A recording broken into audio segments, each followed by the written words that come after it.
We are talking about the paedogenesis. Paedogenesis में क्या होता है, देखो पार्थोजेनेसिस में हमने बात की कि जो एग होता है वो डेवलप कर जाता है इंडिविजुअल में।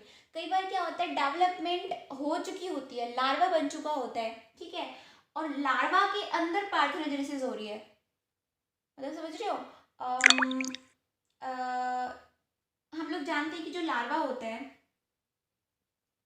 सी आप लोगों ने डायरेक्ट और इनडायरेक्ट डेवलपमेंट के बारे में सुना है, direct development and indirect development. पहले मैं इसके बारे में बताना चाहूंगी, पीरोजेनेसिस बाद में बताऊंगी। डायरेक्ट डेवलपमेंट क्या होता है कि भाई जो गैमीट्स हैं उनकी फ्यूजन हुई, और गैमीट्स फ्यूजन के बाद जाइगोट आया, और मतलब डायरेक्ट इंडिविजुअल, मतलब कोई इन बिटवीन स्टेज नहीं होती है, मतलब डायरेक्ट इंडिविजुअल में डेवलप कर जाते हैं जो गैमीट्स यूज करके, जो मतलब जाइगोट है डायरेक्ट इंडिविजुअल में क्या कर जाएगा, डेवलप, इसलिए डायरेक्ट डेवलपमेंट कि कोई इन बिटवीन स्टेज नहीं है, दैट्स द डायरेक्ट से हमारे अंदर होती है, हमारे अंदर कोई इन बिटवीन स्टेज नहीं होती है। जबकि इनडायरेक्ट डेवलपमेंट में क्या होता है कि जब गैमीट्स हैं वो फ्यूज करेंगे, उसके बाद कोई और स्टेज आएगी, उसके बाद कोई और स्टेज आएगी, उसके बाद कोई और स्टेज आएगी, तब जाके जैसे इन बिटवीन स्टेजेस होती है। जैसे हम लोग जानते हैं कि जो मॉस्क्यूटो है, मॉस्क्यूटो डायरेक्ट फॉर्मेशन से नहीं आता है, पहले उसमें लार्वा आते हैं, ठीक है। जैसे अगर हम लोग बात करें लार्वा प्यूपा, उसके बाद बट आप लोगों ने उसकी बटरफ्लाई की पढ़ी होगी, बटरफ्लाई की पढ़ी होगी, सिल्क मॉथ की पढ़ी होगी, जो लार्वल स्टेजेस होती हैं, ठीक है। तो वो क्या होता है, इनडायरेक्ट डेवलपमेंट, मतलब डायरेक्ट डेवलपमेंट नहीं होती, तो इनडायरेक्ट डेवलपमेंट जिसमें लार्वल स्टेजेस आती है। तो इसमें क्या होता है कि जो इंडिविजुअल है वो लार्वा के अंदर पार्थोजेनेसिस हो जाती है, ठीक है, डायरेक्ट इंडिविजुअल में कन्वर्ट कर जाए, वो इनडायरेक्ट डेवलपमेंट, मतलब लार्वा के अंदर कि इनडायरेक्ट डेवलपमेंट तो है, लेकिन उसमें वो स्किप करके, वो जो फेजेस आ रहे हैं वो स्किप करके डायरेक्ट जो लार्वा है वो डायरेक्ट इंडिविजुअल में कन्वर्ट हो जाए, वो इनडायरेक्ट डेवलपमेंट मतलब पीडोजेनेसिस, ठीक है। जैसे हमारा लीवर फ्लूक हो गया,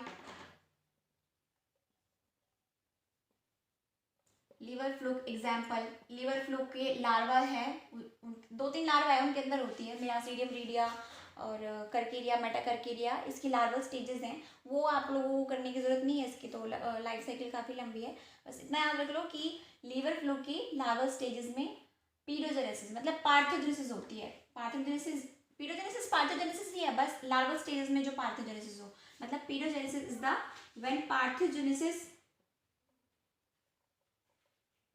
occur in larval stage. Got it?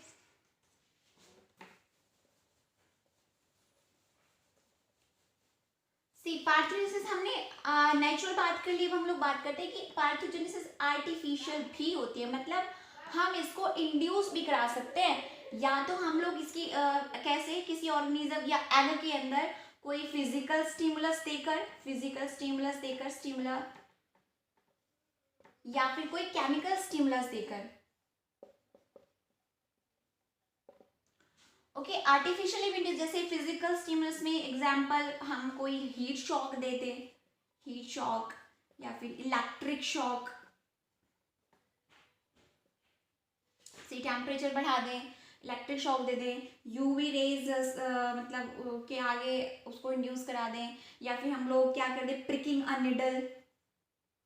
Needle in the female gamete, या केमिकल स्टिमुलस में हम लोग उसको इथेनॉल या ईथर या अल्कोहल या क्लोरोफॉर्म, मतलब इन सब से इंड्यूस करा के हम लोग मतलब ट्रीट करा के हम लोग केमिकल स्टिमुलस प्रोवाइड कर सकते हैं, जिससे कि वो किस में डेवलप कर, जैसे एग्जाम्पल के लिए हमने इवन मैमल रैबिट के अंदर भी हमने पार्थोजेनेसिस इंड्यूस करवाई हुई है। तो ये इससे क्या पता चलता है हमें कि जो फीमेल गैमेट है उसके पास एनफ पोटेंशियल होता है to give rise to a complete individual, मतलब मेल गैमेट की जरूरत किस लिए पड़ती है उसको, जब वो खुद एनफ है तो वो जरूरत पड़ती है। मैं आप लोगों को कई बार बता चुकी हूँ कि जो दो मेल गैमेट आते हैं तो नीचे का दिया हुआ क्रोमोसोम नंबर क्या कर जाता है, फिर से रिटेन कर जाता है।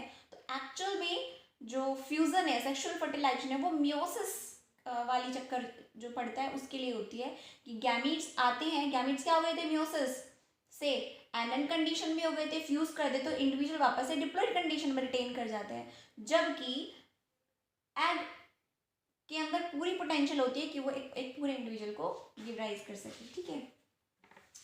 अच्छा, एक न्यूटनी भी होती है। वैसे ये चैप्टर कंप्लीट हो चुका है, आप लोगों को इसके एनसीईआरटी क्वेश्चंस भी करने हैं, और इन बिटवीन अगर कोई टॉपिक है या कोई प्रॉब्लम है तो वो भी मुझसे पूछना है, ओके।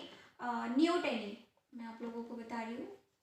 न्यूटनी क्या होता है कि अगर कोई ऑर्गेनिज्म का, देखो हमें पता है कि जो इंडिविजुअल है उसका पहले जुवेनाइल फेज आता है, उसके बाद प्यूबर्टी मैच्योरिटी फेज आता है, तब वो रिप्रोड्यूस करता है, ठीक है। लेकिन कई बार कई कंडीशंस में ऐसा होता है कि ऑर्गेनिज्म अभी पैदा भी नहीं हुआ है ढंग से, मतलब लार्वल स्टेज में ही अगर वो मैच्योर जैसी हरकतें करने लग जाए, ठीक है, तो वो क्या होती है, न्यूटनी।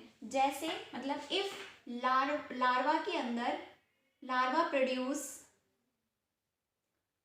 gonads and give rise to offspring, तो वो क्या होती है, न्यूटन। जैसे ऐसा होता है axolotl larva of tiger salamander, axolotl larva of tiger salamander.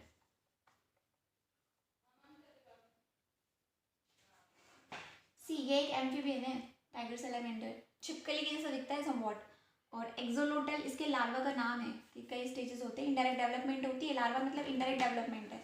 तो इसका ये लार्वा क्या करने लगता है, गोनेड्स डेवलप कर जाते हैं इसके अंदर, ऑफस्प्रिंग अपनी जैसे प्रोड्यूस करने लग जाते हैं, करेक्ट। तो यहाँ पर हमारा जो चैप्टर है वो खत्म हो जाता है।